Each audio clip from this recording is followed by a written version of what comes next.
Retomando, portanto, essa discussão da incapacidade relativa e absoluta, com as suas alterações trazidas pelo Estatuto do Deficiente, nós vamos observar que, além dessas circunstâncias que estão aí elencadas no artigo 3º e 4º do Código Civil, nós temos tantas outras hipóteses que poderão ser encaixadas no plano de absolutamente incapaz ou relativamente incapaz. Vai depender da análise criteriosa e médica feita nesse particular. Em nível de história, cabe ressaltar aos senhores que os surdos mudos, lá no velho Código de 1916, era considerado hipótese de absolutamente incapaz. Hoje não. A pessoa pode ser surda e muda, mas ter algum meio de se comunicar ou expressar. Então, não podemos mais entender, que essas pessoas, assim como os loucos de todo gênero que estava lá anteriormente, no Código de 16, no rol de absolutamente incapazes, não estão mais nessa perspectiva. Até porque um grande doutrinador nos lembra que de poeta e louco todos temos um pouco. Não vamos ficar presos, portanto, nessa abordagem de que os loucos de todo gênero serão considerados absolutamente capazes. O novo Estatuto do Deficiente afastou essas expressões, doença, enfermidade mental, que ele não gosta de conviver mais com elas, como se elas fossem estigmatizantes. Porque tem muita pessoa doente mental ou com enfermidade mental que está praticando atos na vida civil, que está podendo casar, que está podendo fazer muitos negócios jurídicos por aí. Aliás, a gente abre sempre essa observância de exceções aqui, quando vamos ver pessoas, por exemplo, de 16 anos podendo entabular o contrato de mandato. Tem 16 anos e está podendo fazer o contrato de mandato. Nós vamos ver que alguns contratos, os menores aprendizes nas relações laborais de trabalho poderão assinar contratos. Pessoas menores poderão fazer renúncia, aceitar a herança, o testamento e até prestar depoimento em juiz. Então, essas exceções gostam muito de comparecer nos concursos públicos. Precisamos de muito cuidado. Então, retomando a questão de loucos de todo gênero, uma expressão boa para se utilizar nesse particular seria os portadores de anomalia psíquica. E aí vai depender, é claro, de um estudo de um perito médico para saber qual é o grau dessa anomalia psíquica, para saber se esse cidadão hoje se enquadra como absolutamente ou relativamente incapaz. Nós temos ainda que discutir nesse universo a situação de pessoas que são surdas, mudas, analfabetos, idosos, se essas pessoas estariam encaixadas nesse universo de relativamente ou absolutamente incapaz. Se a pessoa tiver como demonstrar habilidade e plena lucidez para a prática dos atos da vida civil, não vai se encaixar. Nós precisamos ter muito zelo com isso.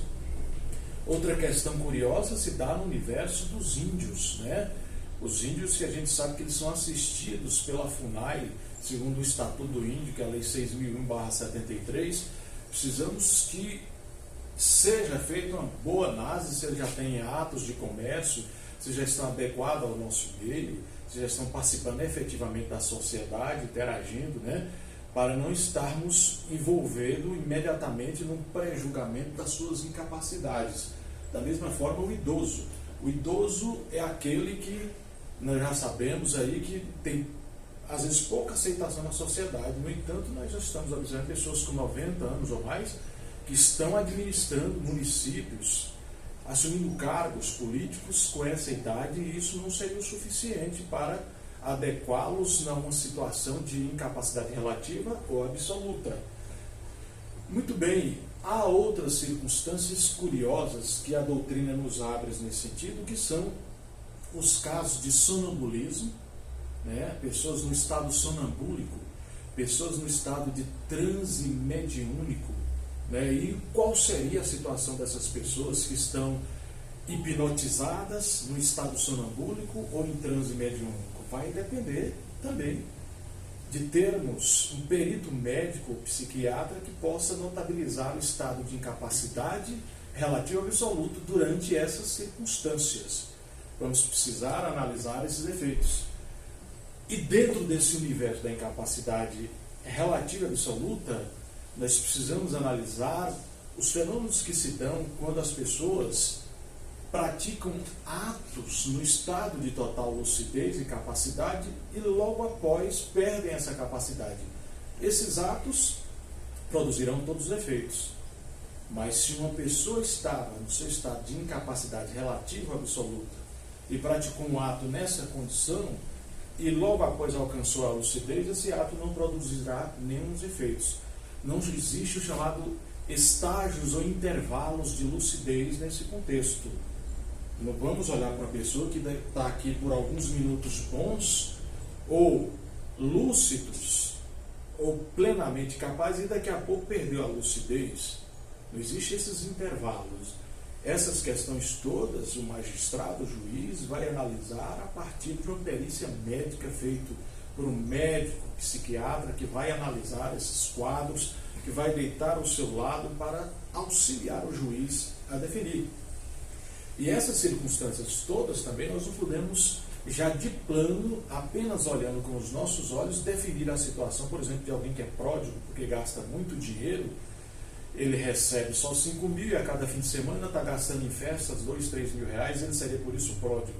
Enquanto não tivermos uma decisão judicial num processo de interdição, identificando este quadro, nós não podemos reconhecê-lo por nosso próprio julgamento, né? Essa condição de incapacidade relativa dessa pessoa. Da mesma forma, essa hipótese diz aí que nós temos dos ébrios habituais, né, e dos dependentes químicos, toxicômanos. E essa situação precisa ser aferida por um perito para dizer se realmente aquela pessoa está nesta circunstância. Mas a gente saindo deste lado de incapacidade relativa e absoluta, nós vamos observar que o artigo 5º nos vai possibilitar resolver muitas circunstâncias ou solucionar por meio da emancipação. A emancipação tem sido utilizada no plano legal, convencional ou judicial para resolver questões de muitos incapazes relativamente para as práticas dos atos civis e aí eles poderem praticar os seus negócios e atos no ato da vida civil. O artigo 5º disse que a maioridade da pessoa civil se dá com os 18 anos. Mas aí ela traz parágrafos nos esclarecendo sobre o Instituto da Emancipação. E quando se fala da capacidade plena da pessoa natural aos 18 anos, nós lembramos que isso anteriormente era 21 anos, mas no aspecto penal, por exemplo, vocês vão observar que isso permanece em 21 anos.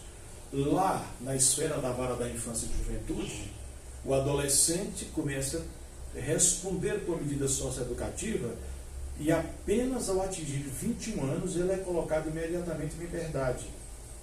O que nos mostra que essa idade penal permanece nos 21 anos de idade. Nós precisamos distinguir que aí nós temos o rol da maioridade civil e não penal com seus reflexos.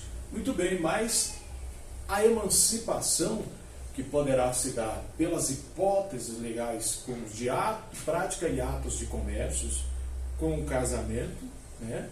E mais ainda com conclusão de curso superior, aprovação em concursos públicos, são as chamadas hipóteses legais de emancipação. E a emancipação só pode se dar a partir dos 16 anos de idade. Não se pode falar mais de emancipação. Nós tínhamos uma situação de pessoas, de mulheres que se engravidavam com 13, 14 anos de idade e buscavam na justiça o suprimento da idade marital, que é aos 16 anos. Hoje essa hipótese não existe mais. A pessoa, para se casar hoje no nosso país e alcançar a emancipação a partir do casamento, isso só se dá a partir dos 16 anos. Então, a menina aos 16 anos de idade, Se o pai ou a mãe não quer, ela vai alcançar o suprimento de consentimento paterno ou materno que for injusto. E o juiz vai analisar isso. E às vezes a falta de consentimento é só do pai ou é só da mãe que não quer trazer à justiça essa autorização para o casamento. Mas o suprimento de idade marital, que é uma inovação recente, não existe mais. Então, casamentos agora só a partir dos 16 anos de idade, né? Nós temos também a possibilidade da emancipação, do ato emancipatório, que é algo irrevogável, retratável, uma vez acontecido, e aí eu trago a lembrança para vocês. Às vezes uma menina casou-se, estava recebendo uma gorda pensão alimentícia. E com o casamento dela, houve emancipação, ela perdeu o direito aos alimentos. E agora está desesperada, como é que eu faço para restabelecer a minha condição?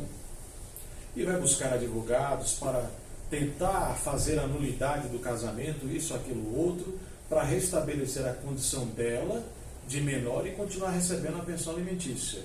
Muito cuidado com essa questão, para não se louvar de atos de prática de má-fé dentro do processo.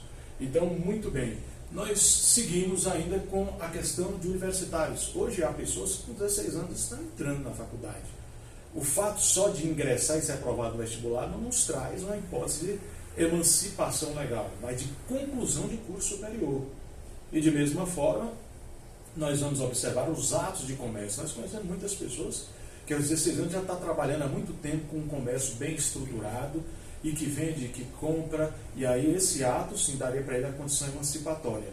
Tem duas situações muito peculiares nesse universo da emancipação que nós vamos ver que foge à regra. A primeira delas trata das pessoas que ingressaram às Forças Armadas, Marinha, Exército e Aeronáutica. Com 17 anos, essas pessoas são consideradas emancipadas. E de outro lado, nós vamos encontrar os índios. Os índios só são considerados emancipados a partir de 21 anos de idade, segundo o Estatuto do Índio, que é a Lei 6.001/73. Então precisamos ter muitos zelos em todas essas hipóteses.